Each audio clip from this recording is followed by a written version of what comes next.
Şu balamda göktü katarında bak sıralam.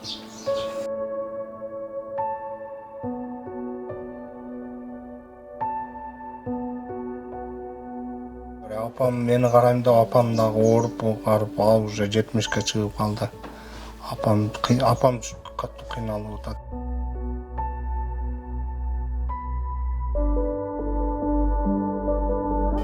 Москвада мен 2006-жылы барганмын да. Ал убакта Москвада жандай скинхедтер деген барлар, билесиңерби? Ошондойлордун арасында калып кеткенмин да мен. Ошондо өлдү деп кетип калышкан, бирок мен өлбөй калгам да, эми жаштык кылганбы. Ошондой бир болсо алар моюнга тепкен да, көпчү. Башка моюнга тепкилеген.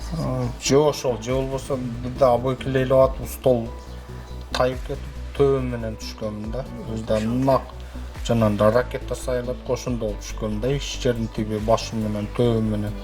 Может ошондодур.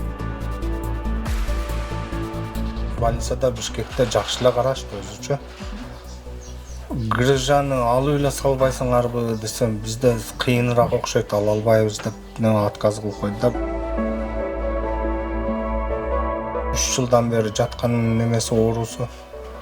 Бир күн дагы кайта элек да ооручу. Жанагындай.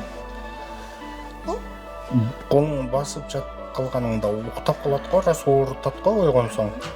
Ошондой оору мына чыканактан ылды, анан кийин саныман ылды. Ошо жыгылгандан бери ошол оору бар да. Температура чыккан малдарда 3-кратный, 4-кратный ооруйт да, сакаттуу ооруйт.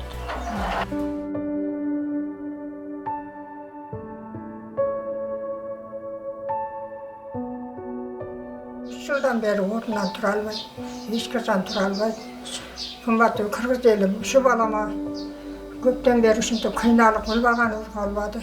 Эми Индияга барыш үчүн каражатыбыз жетишпей, ушуга жардам берип коюңуздар.